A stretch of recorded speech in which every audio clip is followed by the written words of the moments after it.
आप सभी का हमारे इस विशेष कार्यक्रम धर्म चर्चा में और मैं हूं आपके साथ अंशिका। दर्शकों, कार्यक्रम में चर्चा करने वाले हैं आज बहुत अहम विषय पर। जी हां दर्शकों, आज हम बात करेंगे गायत्री यज्ञ पर और इस पर चर्चा करने के लिए हमारे साथ स्वयं उपस्थित है गायत्री पुत्र स्वामी विनेश्वरानंद जी महाराज। आइए उनका स्वागत करते हैं और उनसे चर्चा करते हैं, जानते हैं कि गायत्री महायज्ञ आखिर है क्या। बहुत बहुत स्वागत है महाराज श्री आपका। बहुत बहुत धन्यवाद। महाराज श्री, सबसे पहले तो मेरा प्रश्न आपसे ये है, आपको हम सभी जानते हैं गायत्री पुत्र के नाम से आपको संबोधित किया जाता है, तो गायत्री पुत्र आपका नाम कैसे पड़ा महाराज श्री? बहुत सुंदर। यद्यपि देखिए, गायत्री पुत्र तो पूरा संसार है। गायत्री जो है इस जगत की माता है, देव माता है, विश्व माता है, देवताओं की ही माँ है और विश्व की माता है। वैसे अगर देखा जाए तो सारी सृष्टि गायत्री पुत्र ही है। अच्छा। मगर अब यहाँ पर थोड़ा सा सामाजिक दृष्टिकोण से ये देखा जाता है कि जो गायत्री का उपासक है वो जब उसकी उपासना इतनी बढ़ती है कि वो अपनी इष्ट को, अपने देवता को, अपने देवी को जिसकी वो पूजा करता है, उससे इतना एकाकार हो जाता है कि उसका एक रिश्ता बन जाता है ना। कि अगर देवी स्वरूप में हम ईश्वर को पूजते हैं तो माँ के रूप में हम पूछते हैं, तो माँ और पुत्र का इतना दिव्य निर्मल रिश्ता होता है कि जब ऐसा रिश्ता बन जाता है ईश्वर से, तो फिर वो भाव भी उतने प्रगाढ़ हो जाते हैं। तो मैं गायत्री उपासक हूँ और गायत्री उपासक होने के नाते जो है इतना मेरा गायत्री से इतना लगाव हुआ कि वो मुझे मेरी वास्तविक माँ ही दिखने लगे जी। और जब मैं माँ के रूप में उनकी साधना करना प्रारंभ किया तो माँ का वात्सल्य में मुझे वो उड़ने लग गई, लुटाने लग गई। और जो है जो एक माँ देती है पुत्र को, जैसा संबंध रखती है और जैसा प्यार दुलार देती है, वो मुझे गायत्री माँ से मिलने लग गया। तो गायत्री उपासना करने कारण जो मुझे और भी लोग, जो है समाज के लोग भी और जो है ऋषि मुनि भी, वो सब के सब जो है गायत्री उपासक, गायत्री पुत्र। गायत्री पुत्र एक टाइटल मुझे मिल गया कि मैं गायत्री पुत्र हूँ जो है। तो गायत्री पुत्र इसलिए मेरा गायत्री पुत्र नाम पड़ गया। जी महाराज श्री, आपने बहुत हमें अच्छे से समझा दिया कि किस कारण आपका नाम गायत्री पुत्र पड़ा है। महाराज श्री, गायत्री जी को अगर हम जाने, बहुत कम लोग जानते हैं गायत्री जी के बारे में। थोड़ा हमें गायत्री जी के बारे में बताइए कि गायत्री माँ आखिर कौन है। बहुत सुंदर, बहुत सुंदर, बड़ा दिव्य प्रश्न आपने किया है जो है। इससे मैं समझता हूँ पूरी सृष्टि का कल्याण होगा जी इस प्रश्न से। और ये प्रश्न उठना चाहिए जी, क्योंकि मैं समझता हूँ गायत्री मंत्र के बारे में सभी लोग जानते हैं, गायत्री के बारे में भी सभी लोग लगभग जानते हैं, मगर उसको ऐसा थोड़ा गुप्त रखा गया था, उसको छिपा करके रखा गया था। इसलिए विस्तार से व्यक्ति नहीं जानता है कि गायत्री क्या है ना। और गायत्री की उपासना क्यों करना चाहिए, गायत्री मंत्र क्या है। गायतम त्रायते इति गायत्री, जिसका गायन करने से व्यक्ति का कल्याण होता है ना, उसका नाम है गायत्री, है ना। और गायत्री मूल रूप से भगवान की स्फूर्णा शक्ति है। इस संसार में अगर जो कोई पहले आया है ना, सबसे पहले गायत्री ही आए हैं। अच्छा, है ना। और गायत्री से ही सारा विस्तार हुआ है। जब भगवान विष्णु के नाभि कमल से जब भगवान का भाव हुआ कि एक से बहुत हो जाने का, और नाभि कमल से जब कमल प्रकट हुआ, उसमें ब्रह्मदेव का प्रकट हुआ। ये था कि ब्रह्मदेव को सौंपना है संसार सृष्टि की रचना करने के लिए। तो जब ब्रह्मदेव जी पहले प्रकट हुए और उसमें उन देखा कि चारों तरफ जल ही जल है, जल ही जल है, तो जो है अब उन्हें लगा कि मेरा आने का क्या उद्देश्य है, मैं क्या करूं क्या।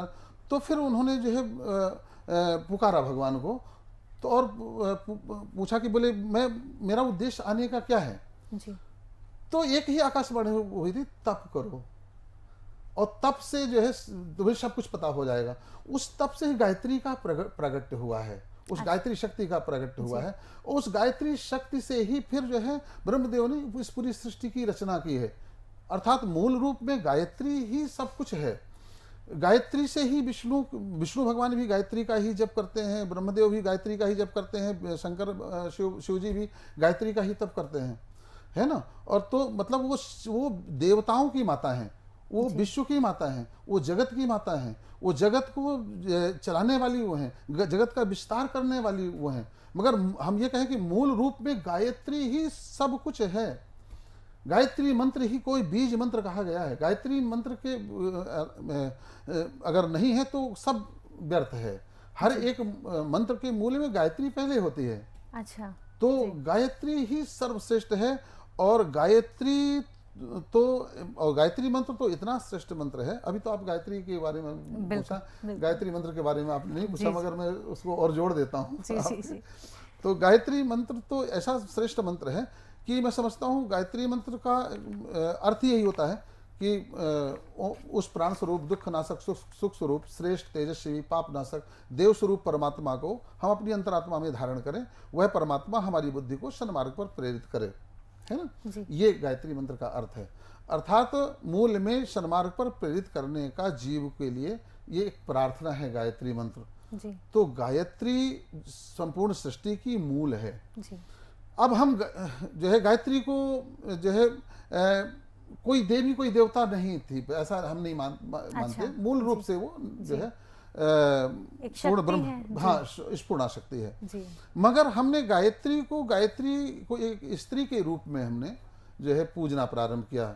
उसका क्योंकि कोई कुछ ना कुछ आधार चाहिए ना व्यक्ति को। जो है ये सब कोई जानता है कि परमात्मा निर्गुण निराकार है, बिल्कुल है ना जी। मगर फिर भी हम उस निर्गुण निराकार परमात्मा को पूजने के लिए कोई ना कोई कुछ ना कुछ जो है आधार लेते हैं, और वो आधार कोई मूर्ति का होता है जी।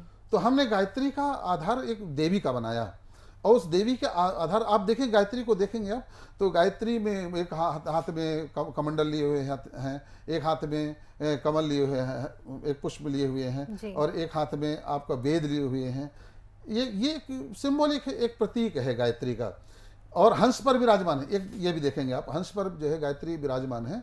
तो इसका तात्पर्य क्या है, एक कोई भी मूर्ति, कोई भी प्रतिभा जो है ईश्वर की होती है, वो सिंबॉलिक होती है जी। एक सिंबल बनाते हैं, उस सिंबल को के पीछे का बहुत बड़ा अध्यात्म होता है, बहुत बड़ा दर्शन छिपा होता है। जैसे आदमी कहता है ना कि अरे आपने गायत्री माता के दर्शन कर लिए, अच्छा आपने शिव जी के दर्शन करके आए जी। आपने अच्छा बांके बिहारी जी के दर्शन करने गए थे, अच्छा आप हनुमान जी के दर्शन करने गए थे। तो ये दर्शन शब्द जो है क्या है, फिलॉसफी, अंदर के भाव को पढ़ना कि वो हम जिस मूर्ति के दर्शन करने गए थे वो उसके हमने कैसे दर्शन किए। केवल मूर्ति के दर्शन कर लेना ही श्रेष्ठ नहीं, जो है उस मूर्ति ने आपसे क्या कहा जी। इस गहराई से जब कभी आप दर्शन करेंगे तो आपको समझ में आएगा। गायत्री का दर्शन जब आप करेंगे तो आपको समझ में आएगा कि गायत्री जो है हंस के ऊपर क्यों विराजमान है जी। कभी प्रश्न उठना चाहिए आपको। बिल्कुल, बिल्कुल। एक छोटा सा पक्षी जो है, उस पक्षी के ऊपर इतनी बड़ी देवी कैसे कोई विराज सकती है। आपको अगर किसी हंस के ऊपर बिठा दिया जाए तो हंस रहेगा, नहीं रहेगा ना। बहुत छोटा पक्षी है, छोटा पक्षी है तो कैसे भला उस पर आप बैठ सकती हैं। मगर फिर भी आपको विराजा है, आप एक देवी स्वरूपा है, आप मेरे लिए गायत्री स्वरूप आई हैं, और अब मुझे आपको के अंदर वही गायत्री के दर्शन हो रहे हैं, इसलिए मैंने आपको ऐसा कहा। तो जो है वो बैठने का और बिठाने का तात्पर्य क्या है, ये एक सिंबॉलिक है कि हंस का मतलब होता है नीर क्षीर का विवेकी जी।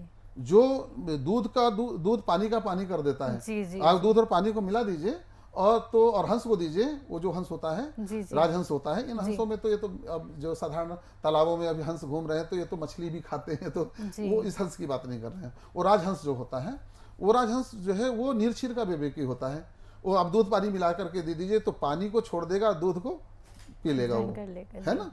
तो तात्पर्य क्या है, दूध क्या है, सद्गुण है, और वो यहाँ पर पानी को हम दुर्गुण समझ लीजिए।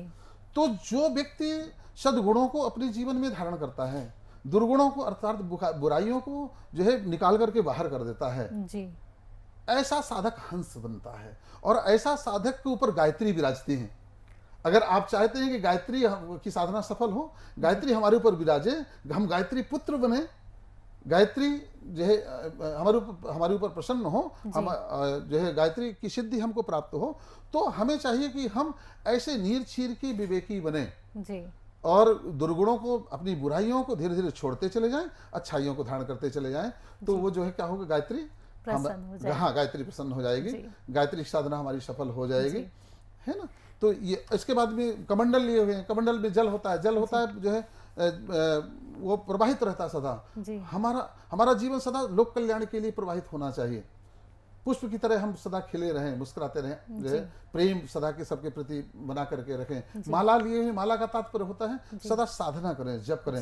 एक जो है आप एक हाथ में वेद लिए हुए हैं, वेद लेने का तात्पर्य है कि हम स्वाध्याय करें, वेदों का अध्ययन करें, शास्त्रों का अध्ययन करें, और जो है उससे हम पांडित्य हमारे अंदर आएगा और हम जो है सत्य को समझ सकेंगे।